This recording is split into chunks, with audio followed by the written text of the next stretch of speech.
இவங்க விளம்பரமே ஒரு தினுசா இருக்கு. எல்லாமே ஒரு சாங்கு, ஒரு பேக்கேஜ், ஒரு வைபு. தீய சக்தி தீய சக்தி தீய சக்தி. இப்போ இபிஎஸ்க்குலாம் நீங்கள் அழ சொன்னீங்கனாலும் வராது.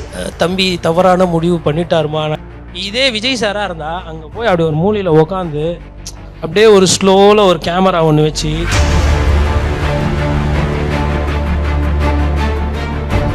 ரெட்டலையில் ஜெயிச்சா ரெட்டலையில் இருக்கணும்னு தான் மேண்டேட். மக்கள் அப்போ அன்னைக்கு அப்படி தான் ஓட்டு போட்டிருக்காங்க. அதை நீங்கள் மாற்றுறது. குக்கரில் ஜெயிச்சவர் குக்கர் மேலே விசில் இருக்குதுன்னு சொல்லிட்டு தூக்கின்னு போகிறது என்ன நியாயம்? வட்டத்தின் வாட்டத்தை போக்க, மக்களின் தாகத்தை தீர்க்க, இப்படி எல்லாம் பேசிவிட்டு இப்போ அப்போ அதான் எம்எல்ஏ ஆகிட்டே சேவை செய்யணும். எங்கள் ஆட்சி கலைக்கிறதுக்கு முயற்சி நடக்குது, அதனால தான் நாங்கள் இதெல்லாம் பண்ணுறோம். வடசென்னை படத்தில் என்னடா சமாதானம் பேச வரேன்னு சொல்லிட்டு பொருள் எடுத்து போட்டு வந்துக்கிறீங்கன்னு பொருள் கீழே வந்துடும். ஒருத்தன் குத்திடுவான். ஏன்டா குத்துன? அண்ணன் தான்டா பேசிக்கலானே.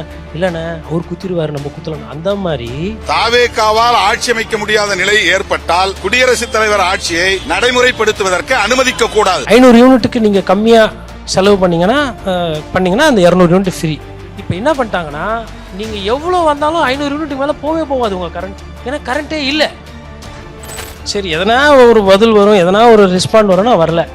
ஐயா ராகவா லாரன்ஸ் 6 மாதம் பேசாதீங்க, பேய்க்கெல்லாம் நீதி கேட்குறீங்க.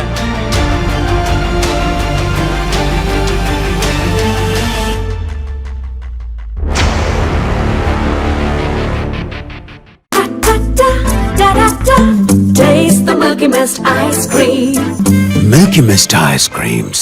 தமிழ்நாட்டுல எல்லாமே சேஞ்ச் ஆயிடுச்சு. உங்க நகையையும் சேஞ்ச் பண்ணுங்க. உங்க பழைய நகைக்கு கிராமுக்கு 150 ரூபாய் கூடுதலா வாங்கி புது நகை எடுத்துக்கோங்க.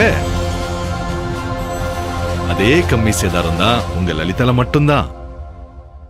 இந்த சட்டமன்ற தேர்தல் பொறுத்த வரைக்கும் 2 பெரும் திராவிட கட்சிகளுக்குமே ஒரு ஏமாற்றத்தை கொடுத்துருக்கு அப்படின்னு தான் நம்ம பார்க்கணும். ஆளும் கட்சியா இருந்த திமுக எதிர்கட்சி அந்தஸ்துக்கு போயிருக்காங்க.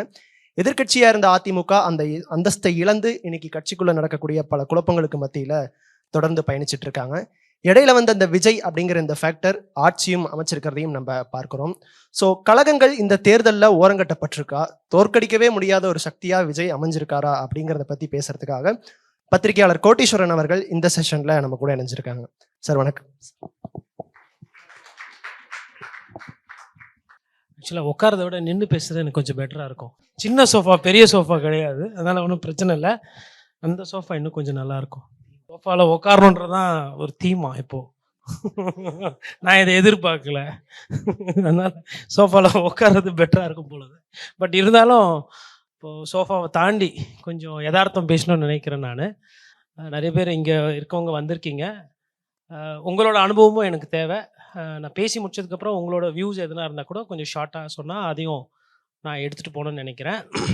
ஏன் இதை நான் முதல்லையே பதிவு பண்ணுறேன்னா, ஒரு பத்திரிகையாளராக இந்த தேர்தலை பொறுத்தவரைலாம் கணிக்க தவறிய லட்சக்கணக்கான பேரில் நானும் ஒருத்தர். 2 முறை தமிழ்நாட்டை நான் தேர்தலில் பொறுத்து சுற்றி வந்தேன். என்னோடய வண்டி போகாத சட்டமன்ற தொகுதியில் ஒரு சட்டமன்ற தொகுதிக்குள்ளே எத்தனை ஒன்றியம் இருக்கும், எந்தெந்த ஒன்றியம், இந்த ஒன்றியத்தில் முக்கியமான பூத் எங்கே இருக்குது, அந்தளவுக்கு நான் ஒரு ஏன்னா நான் ஒரு ஃப்ரீலான்ஸ் ஜேர்னலிஸ்ட்ன்றதுனால ஒரு பத்திரிகையாளருக்கு எதனா ஒரு விஷயத்தை ஒரு ரொம்ப ஃபோக்கஸ் பண்ணி பண்ணோன்ற மாதிரி இருக்கும். ஸோ நான் ஒரு சீஃப் ரிப்போர்ட்டராக இருந்திருக்கேன், city editor, chief of bureau, இந்த பதவிகள்லாம் இருந்துட்டு இந்த பதவி வேண்டாம், தனிப்பட்ட முறையில் ஒரு பத்திரிகையாளராக இருக்குன்னு சொல்லிட்டு வேலை செய்கிறத விட்டுட்டு இந்த தேர்தல் எப்படி போகுது ஃபுல்லாக பார்க்கணும் அப்படின்ற மாதிரி பண்ணும்போது நான் போய் பார்த்த விஷயத்தில் என்னென்னா, கிராமங்களில் அதிமுகவும் திமுகவும் ஸ்ட்ராங்காக இருந்துச்சு தேர்தல் அந்த நேரத்தில். நகரங்களில் தாவேக்க வளர்ச்சி பெற்று கொண்டிருந்தது. சென்னையில் எல்லா பத்திரிகையாளர்கள் எல்லா பொதுமக்களும் சொன்ன மாதிரி அதிமுக ஒரு பொசிஷன்லேயே இல்லை. அதிமுக அந்த ஒரு இடத்துல இல்லாத காரணத்தினால் ஒரே ஒரு எதிரி தான் தாவேக்காவுக்கு, அது திமுக. அந்த திமுகவும் தாவேக்காவை தனக்கு ஒரு எதிரியாக பார்க்காத ஒரு தேர்தல். அப்போது திமுக எனக்கு எதிரி இல்லை, எனக்கு இருக்கிற எதிரி அதிமுக, அது கிராமத்தில் இருக்குது. நகரத்தில் என்னை ஒன்றும் பண்ண முடியாதுன்றது திமுக பார்வை. அதனால் சென்னை கோட்டை அப்படின்னு ஒரு விஷயம். ஸோ இந்த நாலேஜ் இருக்குல்ல, அதாவது தன்னை பற்றி நினச்சிக்கிட்டு ஒரு சண்டைக்கு போகிறது, அதுதான் திமுக பண்ண தப்பு. ஃபஸ்ட்டு அதிமுக பொறுத்தவரையிலும் கோயம்புத்தூர் எங்கள் கோட்டை, எங்களுக்கு அங்கே சாதி ரீதியாக ஓட்டு இருக்குது, எங்காலுங்க எங்களை விட்டுற மாட்டாங்க, உங்கள் ஆளுங்க தான் உங்களை ஃபஸ்ட்டு முதுகில் குத்துவாங்க, அதை நல்லா தெரிஞ்சுக்கோங்க. இப்போ அதுதான் நடந்துகிட்டு இருக்குது. எதிரில் இருக்கிறவங்க உஷாராக இருப்போம், ஓகே எதிரி. ஆனால் கூடவே இருக்கிறவங்க தான் என்ன பண்ணுவாங்கன்னு தெரியாது. எஸ் சந்திரா நல்லா சொல்லுவார், சும்மா பாராட்டி பேசுன ஒண்டி நம்பவே கூடாது, எப்போ முதுகில் குத்துவானே தெரியாது. நான் 3 கட்சியில் இருந்தவன், அதனால் 3 கட்சியிலையும் எப்படி முதுகில் குத்துவாங்கன்னு எனக்கு தெரியும் அப்படின்னு எஸ் சந்திரா பதிவு பண்ணியிருப்பார். இப்போ அந்த விஷயம் இன்றைக்கி அதிமுகக்கு நடந்துட்டுருக்கு. அப்போது இப்போ நான் ஏன் ஃபெயிலியர் ஆகினேன், என்னால் எப்படி கணிக்க முடியல அப்படின்னும் பொழுது என்ன ஆச்சுன்னா, இப்போ நான் பேசுகிறேன், இப்போ நான் எந்த சிந்தனையில் பேசுகிறேன் இல்லை எந்த மாதிரி இருக்குன்றது தெரிகிறவங்க வந்து நம்மக்கிட்ட பேசுகிறாங்க. அப்போது நமக்கு தெரிஞ்சதே தான் திருப்பி திருப்பி ஃபீட்டாக வருது. டிஎம்கே இந்த தொகுதி ஜெயிச்சிரும், அதிமுக இந்த தொகுதி ஜெயிச்சிரும். அப்போ திமுக அதிமுக அங்கே என்ன கோட்டை விட்டாங்கன்றது சொல்கிறதுக்கு ஆள் இல்லை. ஒன்று, இதையெல்லாம் தாண்டி தாவேக்கா பண்ண ஒரு புதிய விஷயம் அப்படின்றது உங்கள் எல்லாருக்குமே தெரியும். நம்ம எல்லாருக்குமே இன்ஸ்டாவில் எப்படி சின்ன சின்ன பசங்க கிட்ட பேசுகிறதாகட்டும், அதாவது உழைக்காமலே ஒரு விஷயத்தை எடுத்துன்னு போகிறதுல அடையிறது. கிட்டத்தட்ட முருகர் வந்து அப்பா அம்மாவை சுற்றி வாங்கிட்டு போய்ட்டுருவார் பழம், விநாயகர் ஊரெல்லாம் போய் சுற்றின்னு வருவார். அந்த மாதிரி விநாயகர் மாதிரி திமுகவும் அதிமுகவும் போய் 234 தொகுதி சுற்றின்னு வந்தாங்க. இவர் அங்கேயே போய் சுற்றின்னு வந்துட்டு பழத்துன்னு போயிட்டார். இப்போ அதான் நடந்தது தமிழ்நாட்டில். எல்லாம் கம்ப்யூட்டர்லேயே பண்ணி முடிச்சிட்டாங்க. ஒன்று. ரெண்டாவது பெரிய விஷயம் என்னென்னா, இளைஞர்களுக்கு வாய்ப்பு கொடுக்காம அவங்கள அரசியல் படுத்தாமல் விட்டதுனுடைய விளைவு.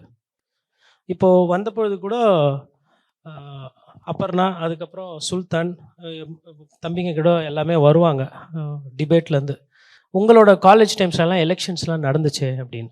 இப்போ ஆர்கே சார் கூட பேசும்போது அந்த காலத்தில் கல் விட்டு எறிகிறதுலாம் சொன்னார், இப்படி உட்லண்ட்ஸ் ஹோட்டல், உடுப்பி ஹோட்டலெல்லாம். இப்போ நான் புதுக்கல்லூரி படிக்கும்போது நியூ காலேஜ்லேயும் எலெக்ஷன் நடக்கும், பச்சை பாஸில் பட்டையை கலப்போம் எலெக்ஷன்ஸ். தியாகராயா கேட்கவே வேணாம், பிரின்சிபலே அன்றைக்கி போவானான்னு நினைப்பார். தியாகராயால் அப்படி நடக்கும் எலெக்ஷன்ஸ். அதே மாதிரி பிரசிடென்சி எலெக்ஷன் நடக்குதுன்னா பீச் ரோடு ஃபுல்லாக தெரியும் பிரசிடென்சியில் எலெக்ஷன் நடக்குதுன்னு. அந்த மாதிரிலாம் எலெக்ஷன்ஸ்லாம் நடந்தது மாணவர்களுக்கு.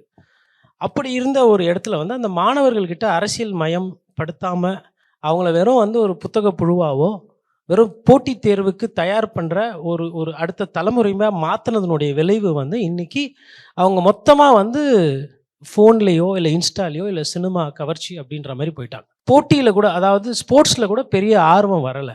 இப்போ தமிழ்நாடு மாதிரி இவ்வளோ பெரிய ஒரு மாநிலத்துக்கு நம்ம வந்து செஸ்ஸில் ஒண்டி ஆதிக்கம் கிடையாது. நம்ம வந்து கபடி, பாக்ஸிங், கேரம் நல்லா பண்ணுறோம் ஓரளவுக்கு. இது மாதிரி ஆரம்பித்து அவுட்டோர் ஸ்போர்ட்ஸ் தமிழ்நாடுன்ற ஒரு பாப்புலேஷனுக்கு ஒரு பிரேசில் மாதிரி அளவுக்காச்சு அதில் அட்லீஸ்ட் ஒரு கால்வாசி விளையாடுற ஒரு டேலண்டாச்சும் நம்மக்கிட்ட இருக்கணும். ஸோ அப்படில இந்தியன் கிரிக்கெட் டீமில் எடுத்தால் கூட தமிழ்நாட்டு பிளேயர்ஸ்னால் நம்ம என்றது கஷ்டமாக இருக்குது. இப்போது சீகாக்கு அப்புறமா ஸ்ரீகாந்த்க்கு அப்புறம் எத்தனை பேர் நம்ம பெருசாக சொல்ல முடியும், இல்லை சடகோபன் ரமேஷ்க்கு அப்புறமா என்ன டேலண்ட் நம்ம பண்ணோம். அதுக்கப்புறம் பார்த்தா பார்த்து தேட வேண்டியதாக இருக்கும். அதுக்கப்புறமா கொஞ்சம் இப்போ இதே மற்ற ஸ்டேட்ஸோடு பார்க்கும்போது அங்கே வந்து கான்ட்ரிபியூஷன் ஜாஸ்தியாக குறிப்பாக ஹரியானா, இப்போ சின்ன ஸ்டேட்ஸ். அப்போ இது எல்லாமே சேர்த்து வேறு எதுவுமே இல்லாதப்போ அவங்களுக்கு கிடைச்சது என்னன்னா, படம் பார்க்கணும், ஒரு சாங்கு, வைபு, இன்ஸ்டா அப்படின்னும் போது அந்த மொத்த பேக்கேஜையும் தாவேக்கா எடுத்து அவங்கள எல்லாம் பிராண்ட் அம்பாசிடராக மாற்றி அவங்களே பிரச்சார யுக்தியாக பண்ணி அவங்க வெற்றி பெற்றிருக்காங்க. அப்போது சொன்னது என்ன, இப்போ செய்யறது என்ன? ஒரு அரசியல்வாதிக்கு ரொம்ப முக்கியமாக இருக்கிறது, நான் வந்து அறிஞர் அண்ணாவை வந்து படித்து அவர் சொன்ன அந்த விஷயத்தில் போகணுன்னு நினைப்பேன். இப்போ சொல்லு சுத்தம் இருக்கணும். ஒரு விஷயம் சொன்னால் அந்த வார்த்தையை காப்பாற்றணும். சொன்ன வார்த்தையை காப்பாற்ற முடியாத அளவுக்கு இன்றைக்கி தாவேக்கா தத்தளிச்சிட்ருக்கு. ஆனால் அதை பற்றின எந்த ஒரு பயமோ இல்லை எந்த ஒரு சிந்தனையோ அவங்களுக்கு கிடையாது. காரணம் என்னென்னா, இன்னொரு இடைத்தேர்தல் வந்தாலோ இல்லை இன்னொரு பொது தேர்தல் வந்தாலோ இதை எப்படி ஜெயிக்கணுன்ற அந்த ஒரு ஃபார்முலா, ஒரு மாடல் ஒன்று போட்டு வச்சுருக்காங்க. அதை அவங்க சக்சீட் பண்ண முடியும்னு அவங்க நம்புகிறாங்க. அதுக்கு ஈடு கொடுக்குற அளவுக்கு திமுகவோ அதிமுகவோ இன்னமும் அவங்கள ப்ரிப்பேர் பண்ணலை. சரி, என்ன ப்ரிப்பேர் பண்ணணும்? அதான் இளைஞர் அணி வச்சுருக்காங்களே, ஐடி விங் வச்சுருக்காங்களே, அவங்களுக்கு தெரியாதா பூத் அரசியல்லாம்? சிலபஸ் மாறிடுச்சு. இப்போது இதை இவங்க ரிவைவ் பண்ணணும்னா ஃபஸ்ட்டு இந்த பேகேஜ் என்று சொல்லணும்.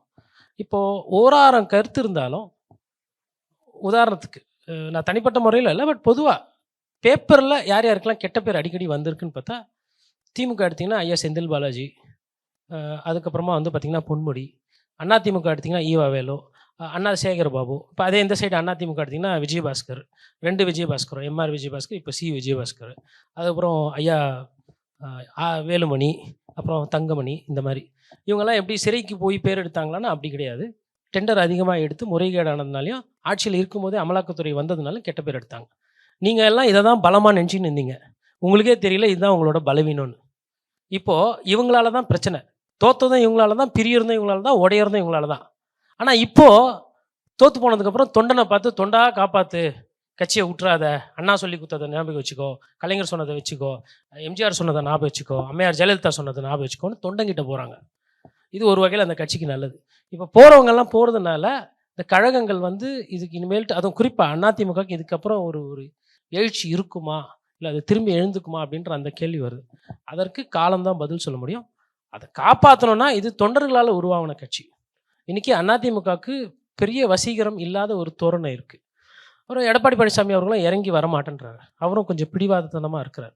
மேபி தொண்டர்களோட அந்த, ஏன்னா பாதிக்கப்பட்டிருக்கிறாங்க. இன்றைக்கி ஃபஸ்ட்டு கேஷுவாலிட்டி ஆனது அதிமுக.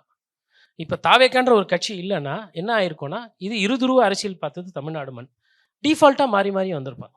இப்போ அதிமுகவோட வெற்றியை வந்து தாவேக்கா எடுத்துக்கொண்டது இந்த தேர்தலில். ஏன்னா திமுக திருப்பி திருப்பி ஜெயிச்சது கிடையாது. அப்போது அந்த இடத்துல அழகாக வந்து கஷ்டப்படாமல், செலவு பண்ணாமல், வேட்பாளர் பேரே தெரியாமல் ஒரு ஜாக்பாட் விழுந்திருக்கு அப்படின்னா அது தாவேக்கா. இப்போ அவங்க இதை தக்க வைக்கிறதுக்கு உண்டான வேலையை தான் அவங்க பண்ணிட்டு இருக்காங்க. அதனால தான் அரசியல் ரீதியாக அவங்க ஒரு சில முயற்சிகள் எடுத்துக்கிட்டே இருக்காங்க. 118 எம்எல்ஏ வருது, பத்தலை. வேற யாருன்னா இங்கே கிடைப்பாங்களா, அங்கே கிடைப்பாங்களா? இப்போ இன்னைக்கு சாயந்தரம் ஐயா வைகோ அவர்கள் போயிருக்கிறார். அவர் என்ன பண்ண போகிறாரு தெரியல. அது வர உதயசூரியன் நின்னதை பாக்கியமாக நினைக்காம துர்பாகியமாக நினைக்கிறாங்க அவங்க. இது எது பாக்கியம் எது துர்பாகியம்னு தெரியல. ஸ்ரீகாந்த் சொல்வார், பந்த பேட் வரும்போது பாலு சுற்றணும், பட்டா பாகியம் படலனா லேகியோன்னுவார். அதாவது பந்து மேலே அடிபட்டா லேகியோன்னுவார். அந்த மாதிரி ஆகிப்போச்சு அரசியல்.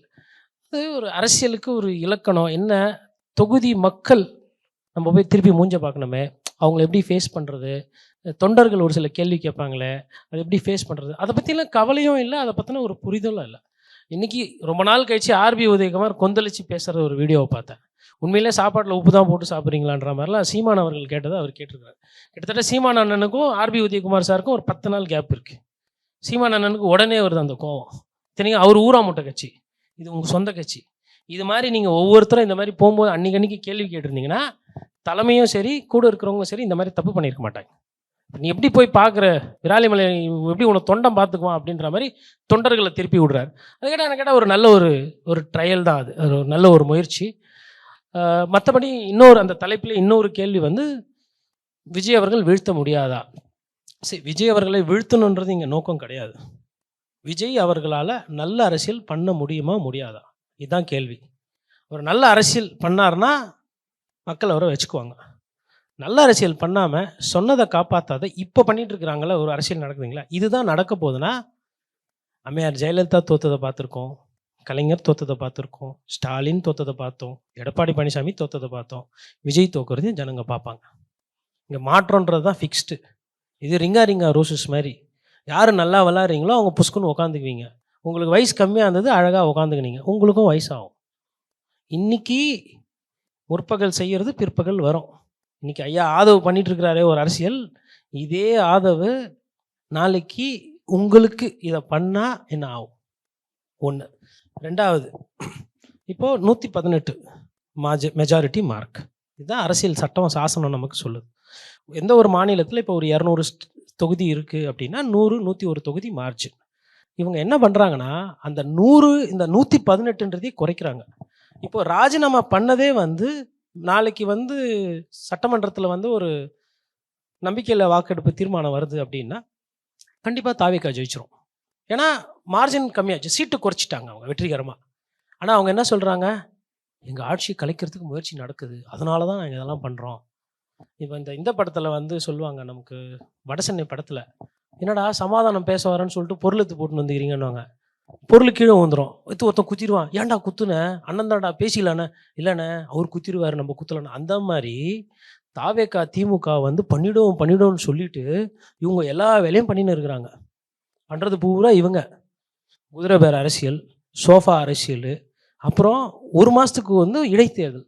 வயசாகி போய் இயற்கை கூப்பிட்டு போய் சேர்ந்து இடைத்தேர்தல் வருதுன்னா ரைட்டு, செயற்கை தேர்தல்னு வச்சுக்கலாம், இயற்கை தேர்தல். இது எல்லாம் பூரா இயற்கையாக இருக்குது. அதே மாதிரி அந்த எப்படினாச்சும் மக்களுக்கு வந்து சேவை செய்யணுன்ற அந்த எண்ணம் இருக்குது பாருங்கள், ஆளுங்கட்சியோடு சேர்ந்து.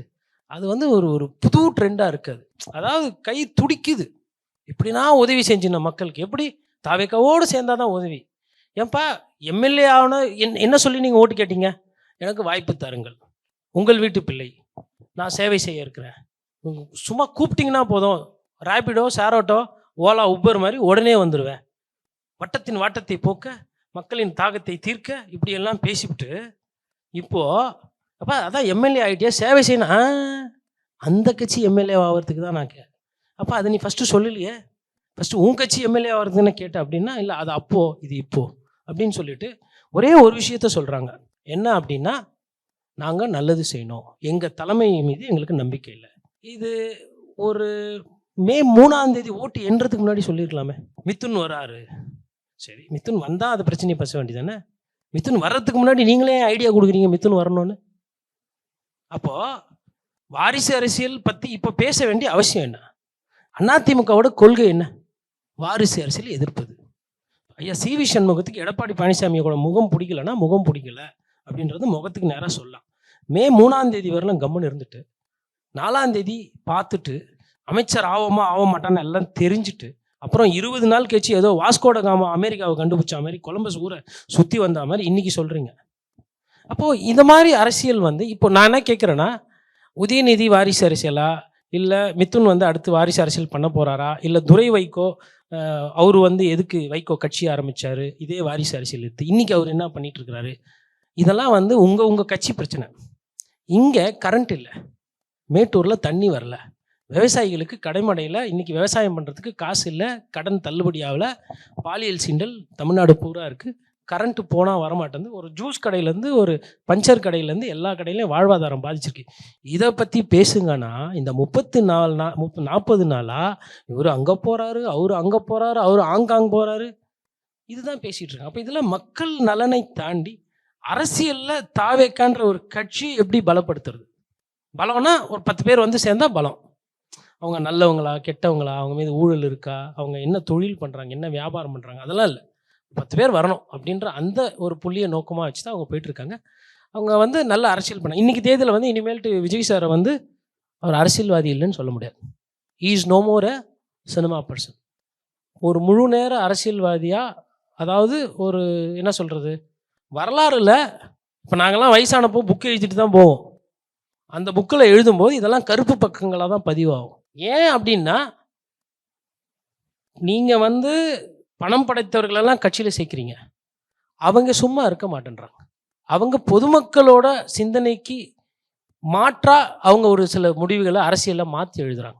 அந்த அதிகாரம் யார் கொடுக்குறது? ஒருத்தர் உதயசூரியனில் ஜெயிச்சாருன்னா உதயசூரியனில் இருக்கணுன்றது தான் மேண்டேட், ரெட்டலையில் ஜெயிச்சா ரெட்டலையில் இருக்கணும்னு தான் மேண்டேட். மக்கள் அப்போ அன்றைக்கி அப்படி தான் ஓட்டு போட்டிருக்காங்க. அதை நீங்கள் மாற்றுறது, குக்கரில் ஜெயிச்சவரை குக்கர் மேலே விசில் இருக்குதுன்னு சொல்லிட்டு தூக்கின்னு போகிறது என்ன நியாயம்? அது குக்கரு விசில் இருக்குதுன்னா வேறு தனியாக வாங்கிக்க வேண்டியதானே. எதுக்கு குக்கர் மேலே இருக்கிற விசில் தூக்கின்னு போனோம்? ஒருத்தர் 8 வருஷம் கஷ்டப்பட்டு உழைச்சது அது. ஆர்கே நகரில் ஜின்னு ஜெயிச்சு டிடிவி தான் எதிர்காலம், டிடிவி தான் வருங்காலம் அப்படின்றதுக்கப்புறம் அப்போ கட்சியில் போஸ்டர் ஓட்டுறதுக்கு ஆள் இல்லாமல் கஷ்டப்பட்டு திருப்பி கூட்டணியை வச்சு தெருவா போய் எஸ்கே யார் இந்த காமராஜ், யார் ஒரிஜினல் பழைய காமராஜர் பேரையே மறந்துட்டாங்க ஐயாவை. இவர் பேரை அதிகமாக சொல்லி ஓட்டை வாங்கி கொடுத்து இண்டஸ்ட்ரீஸ் மினிஸ்டர் டிஆர்பி ராஜாவை தோக்கடிச்சு, திமுக ஹெவி வெயிட்டையும் தோக்கடிச்சு, விசிலியும் தோக்கடிச்சு ஜெயிச்சா அந்த எம்எல்ஏவை காணோம். கவர்னர்கிட்ட இட்டுன்னு போய் விட்டா ஆமான்றாரு, டிடிவி கிட்ட கேட்டால் ஆமான்றாரு, அங்கே போய் கேட்டால் இல்லைன்றாரு. ஒன்று ஆமாம் சொல்லு, இல்லை சொல்லு. இப்போ நாளைக்கு கோர்ட்டு எடுத்துன்னு போய் விட்டா என்ன சொல்லுவீங்க? ஆமாம் இல்லை இப்படி எதனா பண்ணுவீங்களா? படம் தான் எடுக்க முடியும். இது அரசியலா? இந்த கேள்விக்கு இதுவரையிலும் பதில் வரல. கண்ணியவான்கள் ஐயா சண்முகம் ஆகட்டும், வீரபாண்டி ஆகட்டும், எனக்கு தெரிஞ்ச வரையிலும் பொதுமக்கள் காசுக்கு ஆசைப்படாத கம்யூனிஸ்ட் தலைவர்கள் கூட்டணிக்கு வெளியிலேருந்து சப்போர்ட் தரோம், ஆட்சி அதிகாரம் நீயே வச்சுக்க, டெண்டரு எல்லாம் நீங்கள் பார்த்துக்கோங்க, தப்பு பண்ணாமல் ஆட்சி பண்ண கொடுத்துட்டாங்க. இதை விட என்னங்க வேணும் ஒருத்தருக்கு? 2 வருஷம் ஆகுது கட்சி தொடங்கி, கஷ்டம் இல்லை, உழைக்கலை, பொதுமக்களை போய் பார்க்கல, பொதுமக்கள்கிட்ட இன்னும் நன்றி சொல்லலை. போய் திருச்சியில் ஒரு நாள் போனார், ஏதோ அந்த கால் ஷீட்டுக்கு மலேசியா ப்ரோக்ராமில் போய் பண்ணுற மாதிரி. ஓட்டு தெருவா போட்டாங்க, ஆனால் மெயின் ரோட்லேயே போய் பேசிட்டு போயிட்டாங்க. இப்படிப்பட்டவர் ஜெயிச்சிட்டாரு. 2 வருஷத்தில் யாருக்கும் கிடைக்காத ஒரு விஷயத்த மக்கள் இவ்வளோ பாசமாக, இவ்வளோ நன்றியாக, இவ்வளோ விசுவாசமாக போட்டிருக்காங்களே, இதுக்கு நீங்கள் என்ன திருப்பி கைமாறு செய்கிறீங்கன்னு கேட்டால் குதிரை பேர் அரசியல் பரிசா தராங்க. பியூஸ் கேரியர் கரண்ட்டு பிடின்னு போயிட்டாங்க, அதனால தான் கரண்ட் போச்சு. காலைல பியூஸ் கேரியர் பிடின்னு போனால் எப்படி நைட்டு கரண்ட்டு போகுது? அதுவும் எப்படி எத்தனை பியூஸ் கேரியர் போடின்னு பண்ணாங்க. இவ்வளோ அளவு நானும் ஒரு இன்ஜினியர்கிட்ட கேட்டேன், ஒரு இபியில் ஒருத்தர்கிட்ட, இவ்வளோ அளவு கரண்ட் போனால் எவ்வளோ பியூஸ் கேரியர் சார் பிடுங்கணும்னு கேட்டேன். அவர் சொன்னார் ஒரு 1.5 லட்சம் பியூஸ் கேரியர் பிடுங்கினா தான் இவ்வளோ பேருக்கு கரண்ட் போகும்னாரு. ஏன்னா ஒரு பியூஸ் கேரியர் வந்து மேக்ஸிமம் வந்து ஒரு 2 வீட்டுக்கு போவோம், இல்லை 3 வீட்டுக்கு போவோம். இல்லை பெரிய பியூஸ் கேரியராக இருக்குது அப்படின்னா ஒரு அப்பார்ட்மெண்ட்டு, ஒரு தெரு. அப்போ 1.5 லட்சம் ஃபியூஸ் கேரியரை போடுங்கன்னா தான் இவ்வளோ பேருக்கு கரண்ட் போகும். 1.5 லட்சம் ஃபியூஸ் கேரியர் திருடி போகிற அளவுக்கு இவங்க என்ன பண்ணாங்க. அதுக்கு அடுத்து ஹார்ட் டிஸ்க்கு காணும். ஹார்ட் டிஸ்க்கு காணும்னா பக்கத்தில் ரிச்சி ஸ்ட்ரீட்டில் இருக்குது, ரொம்ப பக்கம். அமைச்சர் வாகனத்தில் வேகமாக போனால் 1.5 நிமிஷம், நடந்து போனால் 5 நிமிஷம். வேணுன்ற ஹார்ட் டிஸ்க்கை வாங்கிக்க வேண்டியதானே. உங்களுக்கு தெரியவே தெரியாது யார் திருடின்னு போகிறா, யார் கான்ட்ராக்ட் வாங்குறா, யார் டெண்டரில் ஊழல் பண்ணால் தெரியாது. இதை காரணமாக சொல்லி கரண்ட் இல்லை, இதுதான் காரணம். அப்போது கேட்ட கேள்விக்கு வேறு ஏதோ பதில். நேற்று பார்த்தா வெள்ளை அறிக்கைன்னு ஒரு 40 நாள் டைம் எடுத்துக்கிட்டாங்க. சரி, வெள்ளை அறிக்கையில் என்ன தான் வருதுன்னு பார்த்தா கடன் இருக்குது சார். அதுதான் தெரியுமே சார். எவ்வளோ இருக்குது? 10 லட்சம் கடன் இருக்குது சார். இது தானே சார் தேர்தல் பிரச்சாரத்தை போய் சொன்னீங்க. இல்லை, கூட ஒரு 3 லட்சம் இருக்குது சார். அதுவுமே சிஏஜியில் சொல்லிட்டாங்க சார். 2.5 லட்சம் இபிக்கு கடன், 50,000 போக்குவரத்துக்கு கடன். இல்லை இதை வந்து நாங்கள் ஸ்டடி பண்ணிகிட்டு இருக்கிறோம், இதை சரி செய்ய போகிறோம். சரி சார், எப்படி சரி செய்ய போகிறீங்க? இதோட பத்திரிகையாளர் சந்திப்பாக முடிச்சிக்கலாம் அப்படின்னு போயிட்டாங்க. அதெல்லாம் ஐயா சித்திக் அவர்கள் ஐஏஎஸ் ஆஃபீஸர் அங்கே இருக்கவே ஒரு சில கேள்விகளுக்கு பதில் வந்துச்சு. என்ன கேள்வி? ஒருத்தர் தலையில் 1,29,000 ரூபா கடன் பாக்கி இருக்கான். இது ரொம்ப முக்கியம். இப்போ எங்களுக்கு இருக்கிற பிரச்சனையில் கொஞ்சம் கூட சந்தோஷமாக இருக்கக்கூடாது. நாங்கள் தனித்தனியாக வாங்கின இஎம்ஐலாம் பத்தாது. இவங்க வாங்கின 1,29,000 வரை நம்ம தலையில் இருக்குதான் கடன். சம்பாரிச்சுன்னு போகும்போது ஒண்டி எல்லாம் தனியாக எடுத்துன்னு போயிடுறீங்க. ஏன் நீங்கள் 1,29,000க்கு இந்த இனோவா காரில் போகாமல் கொஞ்ச நாள் பஸ்ஸில் போங்களா? அமைச்சர்லாம் செலவை குறைக்கணும் இல்லையா? இப்போ 2,000 ரூபா போட முடியாது, 2,500 போட செலவை குறைக்கணும், ஃப்ரீபி. நீங்கள் எம்எல்ஏ ஹாஸ்டல் வேணாம், மொத்தமாக மூடுங்க, எவ்வளோ கரண்ட் மிச்சமாகுது. இனிமேல்ட்டு வந்து இந்த சம்பளம் கிம்பளம்லாம் குறைங்க. நீங்கள் என்றைக்குன்னா உங்கள் செலவு குறைச்சிக்கிறீங்களா? இல்லை நீங்கள் என்றைக்குன்னா உங்களோட இதை கம்மி பண்ணுறீங்களா, ஆடம்பரத்தை? அதெல்லாம் ஒன்றும் குறைஞ்ச மாதிரி தெரியலையே. ஆனால் பொதுமக்கள்னு வரும்போது பணம் இல்லை. ஃபஸ்ட்டு குணம் இருக்கான்றது தான் ஃபஸ்ட்டு கேள்வி. உங்களுக்கு செய்யறதுக்கு குணம் இருக்கா? விவசாயி சும்மா இருந்த விவசாயிக்கிட்ட போய் பூரா கடனையும் ரத்து பண்ணுறேன்னு வாக்குறுதி. அவங்க உட்காந்துக்கிட்டு இப்போ போராட்டம் பண்ணுறேன். அதுக்கப்புறமா இன்னொருத்தர் சொல்கிறாரு, விவசாயத்தை விட ஸ்போர்ட்ஸ் ரொம்ப கஷ்டம் அப்படின்னு. ஐயா, ஸ்போர்ட்ஸுன்றது, நானும் ஸ்போர்ட்ஸ்லாம் விளையாடிக்கிறேன். காலேஜ் படிக்கும்போது நான் வந்து பவர் லிஃப்டிங்கில் வந்து பிரான்ஸு சில்வர்லாம் வாங்கியிருக்கிறேன். பாடி பில்டிங்லலாம் வீட்டுக்கு வந்தால் மெடல்லாம் காட்டுவேன். எனக்கு வந்து தெரியும் அது என்ன கஷ்டம்னு. லும்பார் ரீஜனில் ஸ்பைனில் பிரச்சனை வர்றதுலேருந்து, ஷோல்டர் டிஸ்லோகேஷன்லேருந்து, பாக்ஸிங் போனால் மூக்கு தான் தம்பி ஒருத்தர் ரைட் ஆர்த்தடாக்ஸா கோவப்பட்டு மூக்கில் குத்து விட்டால் இந்த மூக்கு பஞ்சர் ஆகிடும். ஐயா நாசர் மூக்கு மாதிரி ஸ்போர்ட்ஸில் இன்ஜுரி ஆகும். ஆனால் விவசாயன்றது வாழ்வியல் பிரச்சனை, வாழ்வாதாரம், ஒரு குடும்பத்தை காப்பாற்றுறது. ஒரு ஸ்போர்ட்ஸ் மேனை சாம்பியன் ஆகுறதுன்றது குடும்பத்தை காப்பாற்றுறதில்ல. தேசத்தோட கொடி வந்து உச்ச பறக்கும், ஜனகணமான பாடுவாங்க, பார்க்கும்போது சந்தோஷம் வரும், அது உணர்வு. இது வாழ்க்கை. ஒரு உணர்வுக்கும் வாழ்க்கைக்கும் வித்தியாசம் தெரியாமல் விவசாயத்தை விட ஸ்போர்ட்ஸ் ரொம்ப கஷ்டம். சரி, ஸ்போர்ட்ஸில் எவ்வளோ நேரம் நீங்கள் ட்ரெயின் பண்ணுவீங்க? எப்பேற்பட்ட ஆளாக இருந்தாலும் 8 மணி நேரம். விவசாயன்றது போய் படுத்தா கூட தலையில் ஓடிக்கிட்டு இருக்கோம். காற்றடிச்சுதுன்னு வச்சுக்கோங்களேன், ஐயோயோ என் வாழை என்னாச்சு. மழை அதிகமாகிடுச்சுன்னா ஐயோயோ என் கடலை என்னாச்சு. நெல் படுத்துக்குச்சா, நிமிந்துச்சா, காற்றடிக்குது, பன்னி வந்துச்சா, பாம்பு என்ன பண்ணுச்சு, யானை உள்ளே பூந்துச்சா. அது இல்லாமல் ஊரில் வேறு எதனா பிரச்சனை இருந்ததுன்னா அது வேறு, இல்லை நோய் வரும். எதுவுமே தெரியாமல், சப்ஜெக்ட் தெரியாமல் இப்படி ஒரு வார்த்தை. இன்னொருத்தர் நோ கமெண்ட்ஸ்ன்ட்டு போயிடுறாரு. ஐயா, மீனவர்களை பூச்சின்னு போகிறாங்க, நோ கமெண்ட்ஸ். என்ன பாகிஸ்தான் மீனவர்களை பற்றி கேட்டாங்களா? இல்லை ஹாங்காங்கில் எதனா வேறு எதனா என்ன பிரச்சனை, ஈரான் இஸ்ரேல் பிரச்சனை எதனா கேட்டாங்களா? ராமேஸ்வரம் மீனவர்கள் பிரச்சனை, நாகப்பட்டினத்தில் இந்த பிரச்சனை இருக்குது, இதை கேட்டால் நோ கமெண்ட்ஸ். அதில் இவர் கரெக்டாக தான் சொல்கிறார், பக்கத்தில் இருந்து அதிகாரி பாயிண்ட்ஸ் எடுத்துக்கூடாது, நோ கமெண்ட்ஸ். அவராச்சும் எதனா புதுசாக சொல்லுவார், நோ கமெண்ட்ஸ். இப்போது சரி, இது எதுவுமே வந்து தாவேக்கா ஆட்சிக்கு வந்ததுனால நாங்கள் இப்படி பேசலை. இதெல்லாம் நான் எழுத்துப்பூர்வமாக ரொம்ப நாள் 15 வருஷமாக நான் அச்சு ஊடகத்தில் எழுதியிருந்தேன். நிறைய கேஸ் வரும். அப்புறம் நான் என்ன பண்ணுவேன், சரின்ட்டு பேனாவை எடுத்து வச்சுட்டு கருப்பு கவுன் எடுத்து போட்டு நானே வரேன், கேஸ் ஆடுவோம் வாங்க, நமக்கும் வருமானம் வேணும்ல, 12% சேர்த்து போட்டு டேக்ஸு இன்புட்டு போட்டு அது மாதிரி என்னன்னா நிறைய பேர் பெட்டிஷனை விட்ரா பண்ணிட்டு போயிடுவாங்க. இதுதான் நடக்கும் ஒவ்வொரு வாட்டியும். எனக்கு சம்பளம் 20,000 இருக்கும்போதே என்கிட்ட 2 கோடி ரூபாய் கோட்டிலாம் கேஸ் போட்டுக்கிறாங்க. நான் எத்தனை ஜீரோன்னு கூட தெரியாது.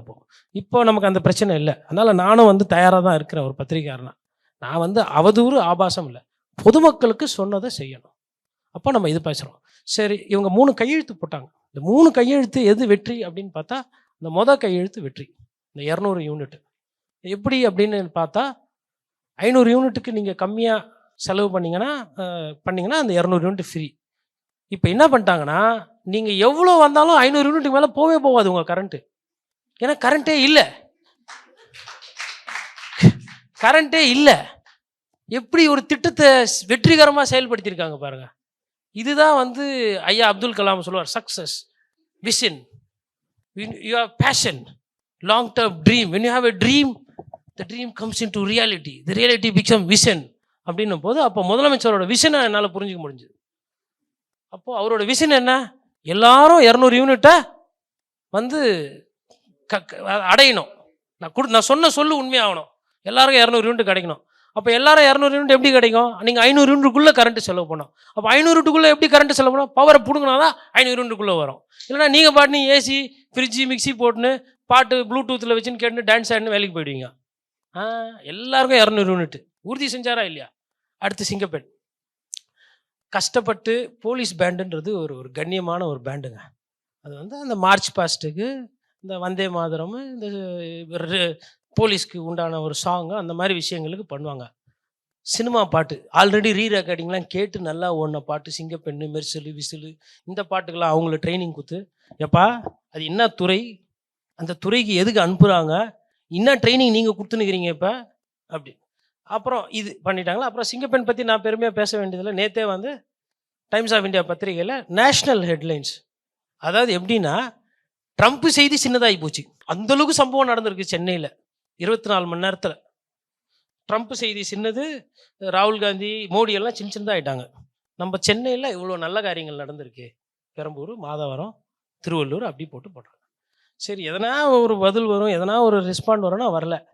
ஐயா ராகவா லாரன்ஸ், 6 மாதம் பேசாதீங்க, பிஸ்கெட் போடு, புறம் வாங்கி போடு, அதுக்கப்புறம் பிரியாணி போடு. அவர் அரசியல் என்னன்னு தெரிஞ்சா இந்த பேச்சு வராது. படத்தில் சீனு, சாமி இது நியாயமா, இது தர்மமா, ஒரு பேய், நான் பாதிக்கப்பட்டிருக்கேன், எனக்கு இதுதான் நீதியா தர்மமா, இப்படி அழுவுறீங்க, பேய்க்கெல்லாம் நீதி கேட்குறீங்க. இங்கே பாலியல் சீண்டல் காலியாகி 12 குடும்பம் செதஞ்சு இருக்கு. ஒரு 3 வயசு குழந்தை, இதில் இறந்துடுறவங்க அவங்க போயிடுவாங்க. குடும்பம் என்ன நிலைமைக்கு ஆளாகும். இப்போது இங்கே இவ்வளோ சகோதரிகள் இருக்கிறீங்க, எல்லாருக்கும் வீட்டில் வந்து பெண்கள் இருக்கிறாங்க. நம்ம வீட்டில் என் அக்கா தங்கச்சிக்கோ இல்லை என் குழந்தைக்கோ என் அம்மாக்கோ இது நடந்தா என்னால் இயல்பாக இருக்க முடியுமா? நீங்கள் முட்டு கொடுக்கலனாலும் பரவாயில்ல, கொஞ்ச நாள் வாயை வச்சுக்கிட்டு கம்முன்னு இருந்தால் போதும். அவர் பாதுகாப்பு. இப்போ ஏதோ ஒரு இடத்துல இப்போ என்ன பேச்சு வருதுன்னா, மைக் எடுத்துகிட்டு போய் கேட்குறாங்க யூடியூப்லலாம், என்ன பண்ணலாம், அங்கேயே போட்டுருங்கன்றாங்க ஜனங்க. இந்த மாதிரி தப்பு பண்ணுறவங்களாம் விடாதீங்க, சவுதி அரேபியா ஸ்டைல் தான் செட் ஆகுன்றாங்க. இப்போது நான் வந்து வழக்கறிஞர், நான் இதை வந்து வெளிப்படையாக அப்படி சொல்லக்கூடாது. ஆனால் மக்கள் சொல்கிறாங்கல்ல, ஒரு பத்திரிகைக்காரனா மக்களுக்கு இந்த கொந்தளிப்பு வருதுன்றதை நாங்கள் பதிவு பண்ணல. நாங்கள் பதிவு பண்ணின்னு போகும்போது இங்கே இந்த இன்ஃப்ளூயன்சரு, இந்த சினிமாவில் இருக்கிறவங்க, இந்த டிக்டாக் பண்ணுறவங்களாம் வராங்க. வந்துட்டு ப்ரோ இங்கே பாருங்கள் அண்ணன் என்ன பண்ணியிருக்கிறாரு, ப்ரோ இங்கே பாருங்கள் அவர் டிஃபன் பாக்ஸ்லேருந்து அவரே எடுத்து சாப்பிட்றாரு, ப்ரோ பாருங்கள் அவர் வண்டியில் அவரே வண்டி ஓட்டின்னு போகிறாரு. இப்போ என்ன பக்கத்து வீட்டுக்காரன் வண்டி எதுன்னு போக முடியும்? அவர் வண்டி அவர் தான் ஓட்டின்னு போனோம். இதெல்லாம் வந்து லண்டனில் மேயர்லாம் பண்ணுவாங்க. அதுக்கப்புறம் யூஎஸ்லலாம் பார்த்தீங்கன்னா சம்டைம்ஸ் அந்த பிரசிடென்ட்டு கேஷுவலாக இருப்பாங்க. இதுக்கு எது விளம்பரம்? விளம்பரம் தேவை, ஜெயிச்சாச்சு, இதுக்கப்புறமும் விளம்பரமா? எவ்வளோ விளம்பரம்?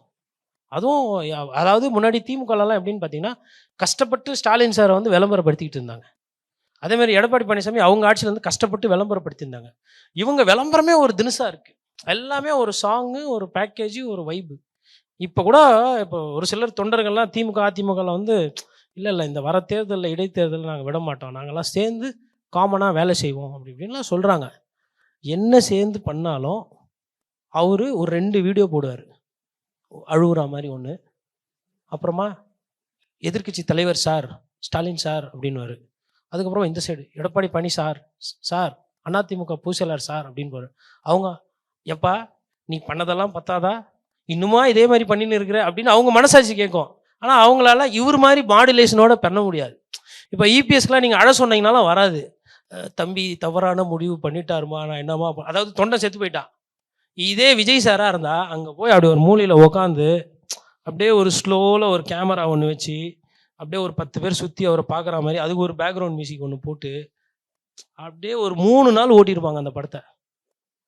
இவர் போனார், அம்மா நான் என்னம்மா பண்ணுறது, தம்பி இப்படி தப்பான முடிவு எடுத்துட்டாருமா, மொத்தம் ஒரு 13 செகண்டில் முடிஞ்சு போச்சு. அவள் தான் அதிமுக தொண்டனோட மறைவு. அந்த தொண்டன் ஏன் செத்தான், யார் காரணி? சட்டத்தில் ஒன்று சொல்லி கொடுப்பாங்க எங்களுக்கு, மென்சரியா. ஒரு குற்றம் நடக்குதுன்னா அந்த குற்றத்தை தூண்டுனது யார்? அந்த குற்றத்துக்கு காரணம் என்ன? அந்த அதிமுக தொண்டருக்கு என்ன கடன் தொல்லையா? இல்லை அவங்க குடும்பத்தில் எதுனா பிரச்சனையா? என்ன தாங்கிக்க முடியல, இறந்து போயிட்டார். இந்த ஒரு கேள்வியை யாருன்னா ஒருத்தர் பேசியிருப்பாங்களா? இப்போ விஜயபாஸ்கர் போய் சேர்றாரு, இல்லை சிவி சண்முகம் போய் சேர்றாருன்னா அவங்களோட தேவை இருக்கும், அவங்களோட அரசியல் புரிதல் வேற. ஒழுங்காக இருந்த ஒரு அதிமுக தொண்டை ஏன் இறந்தான்? என்ன காரணம்? பதில் கிடையாது. இது கிட்டத்தட்ட இது கல்பபிள் ஹோமிசைடு தானே, ஒருத்தரை வந்து தூண்டுறது தானே மரணத்துக்கு. இப்போ இதுக்கு எதனா ஒரு சுயமாக ஒரு கேஸோ, இல்லை இது என்ன காரணம், என்ன ஏது எதனா பண்ணாங்களா? இல்லை யாருன்னா அரசியல் கட்சிகள் அது எதுனா முன்னெடுத்துனாங்களா? தெரியல. அதனால தான் சொல்கிறேன், விஜய் சாருக்கு வாய்ப்பு வர வர, தேர்தல் வர வர அவர் இன்னும் சிறப்பாக செயல்படுவார். நான் இப்படி பதிவு பண்ணுறதுனால திமுக அதிமுக நல்ல கட்சி ஊழலற்ற கட்சின்றதை நான் பதிவு பண்ண வரல. நீங்கள் சொன்னது நல்ல ஆட்சி, மாற்று ஆட்சி, தூய ஆட்சி. நீங்கள் சொன்னதை நீங்கள் செய்கிறீங்களான்னு கேட்குறேன். உதிந்து போன சக்தி, தூர சக்தி, நாச சக்தி, அந்த சக்தி, அல்லு பில்லு சில்லுன்னு சொல்லிட்டு பிச்சைக்காரன் தட்டுலேருந்து எடுத்து சாப்பிடக்கூடாது. அப்படி நீங்கள் பேசினது உண்மையாக இருந்தா, நான் பேசுறது வந்து சிந்திக்கிறதுக்கு. அதாவது அவரே பிச்சை எடுத்துட்டு இருக்காரு வச்சுக்கோங்க. ஒருத்தர் அவருக்கு அவர் வந்து ரொம்ப நாளாக அது எடுத்ததுனால அவரால் ஏஞ்சி வர முடியாது. திபின்னு வேகமாக நல்ல இளைஞன் நான் போயிட்டு அவர் தட்டுலேருந்து எடுத்துன்னு ஓடுறேன்னா அப்போ நான் என்ன ஆளு? இது என்ன அரசியல்? உங்கள் கட்சியில் நான் இளைஞர்கள் கம்மியா? இல்லை 108 சீட்டு வந்தீங்க, ராஜா மாதிரி ஒரு 10 பேர் வராங்க. ஆனால் திருமாவண்ணன் வந்து முழுசாவே மாறிட்டார். லாரன்ஸ் என்ன நான் பண்ணுறேன் பார் ஒரு 24 ஹவர்ஸ்க்கு மாறி அடிக்கிறார் அண்ணன். வைகோ தம்பி, நீ எனக்கு முன்னாடி அரசியலுக்கு வந்த ஆளு, நீ ஏன் இவ்வளோ அரசியல் பண்ணுற? இப்போ நான் பாரு தலைமைச் செயலகத்துக்கே போய் அரசியல் பண்ணுறேன்னு அங்கேயே போயிட்டார். புலிக்கு பிறந்தது பூனை ஆகுமா? அவரு திமுக சின்னத்தில் நின்னது துர்பாக்கியம். சரி, நிற்காம வேற சின்னத்தில் நின்றா என்ன இருப்பீங்க? இது கூட எல்லாம் போயிருக்கோம்ல. ஆக்சுவலாக ஸ்டாலின் சார் தப்பு பண்ணிட்டார். அவங்களெல்லாம் சொந்த சின்னத்தில் நிற்க வச்சு தான் ஒன்று ஜெயிச்சதாலும் அமைச்சர் ஆகிட்டு இருப்பாங்க. இது பாருங்க, இந்த அரசியல் இப்படி வந்தால் அப்படி ஓடிடுறாங்க, அப்படி வந்தால் அப்படி ஓடிடுறாங்க. அப்போ ஓடுறது உறுதி. இவங்கெல்லாம் என்ன நினைக்கிறாங்கன்னா, விஜய் சார் ரொம்ப தாராளமாக கொடுக்குறாரு சார், அவருக்கு 108 வந்ததுனால, ஆம்புலன்ஸ் நம்பர் வந்ததுனால அவர் தாராளமாகறாரு. அவருக்கே 120 130 வந்திருந்தா ரொம்ப தாராளமாக இருந்திருப்பாரு. நீங்களாம் போய் பார்க்கவே முடியாது. அதுக்கப்புறம் நடிகர் நடிகைகள்லாம் வந்தால் பார்க்குறாரு, சந்தோஷம், அவங்க துறையிலேருந்து வராங்க. இன்னைக்கு தேதியில் அவர் நடிகர் கிடையாது.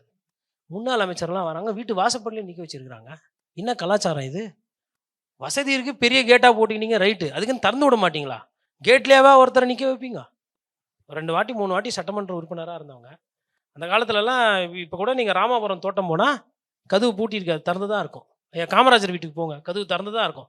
இன்றைக்கி இருக்கிற அரசியல்வாதி தான் அந்த கதவு போட்டு பூட்டிக்கிறாங்க. இது ஃபஸ்ட்டு நல்ல அரசியலே கிடையாது. வரவங்கள உட்கார வச்சு பார்க்கறது, உள்ளே சேர்க்கறது, ரோட்லேயே நிற்க வைக்கிறீங்க, அவங்கள பார்க்கறதே கிடையாது. கட்சி தலைவரையே பார்க்காம கட்சியில் சேர்றாங்க. இதை விட இந்த அரசியல் என்னன்னு சொல்கிறது? வேட்பாளர் தெரியாது, கட்சி தலைவரை பார்க்க முடியாது, ஆனால் கட்சியில் சேர்ந்துக்கும். ஆனால் இந்த மாதிரி தான் போயிட்டுருக்கு. இது இளைஞர்களுக்கோ அடுத்த தலைமுறைக்கோ ஒரு நல்ல அரசியலாக நான் பார்க்கல. இது மாறலாம், இது மாறணும் அப்படின்றது தான்.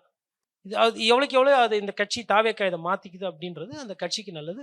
மற்றபடி வர இடைத்தேர்தல் வருமா வராதா தெரில, கோர்ட்டுக்கு போயிருக்கு ஒரு சில விஷயம், அது எப்படி போகுதுன்னு பார்க்கணும். பட் மக்கள் வந்து இன்னும் ஏன்னா இதில் இன்னும் ரொம்ப முக்கியமான விஷயம், விஜய் சாருக்கு நிறைய பேர் ஓட்டு போட்ட காரணத்தினால பத்திரிகையாளர்கள் அவங்க கிட்ட போய் கேட்டாலும் அவங்க விட்டு கொடுக்க தயாராக இல்லை. ஏன்னா ஓட்டு போட்டுட்டோம், அதனால 5 வருஷம் அவருக்கு கொடுப்போம், அந்த மனநிலையில் இருக்கிறாங்க. ஸோ அதை வச்சு பார்க்கும்போது இமீடியட்டாக விஜய் சாருக்கு எதுவும் த்ரெட் இல்லை. ஆனால் இதே நிலை நீடிக்கும்னா அடுத்த 5 வருஷத்துக்கு கண்டிப்பாக அவருக்கு வந்து பிரச்சனைகள் வரும். ஏன்னா இப்போ வந்து ஒரு மெஜாரிட்டி ஓட்டு போடலை, ஒரு 35% தான் போட்டிருக்காங்க, மிச்சம் 65% வெளியில் தான் இருக்கிறாங்க. அது எப்படி போகுதுன்றது பார்க்கலாம்.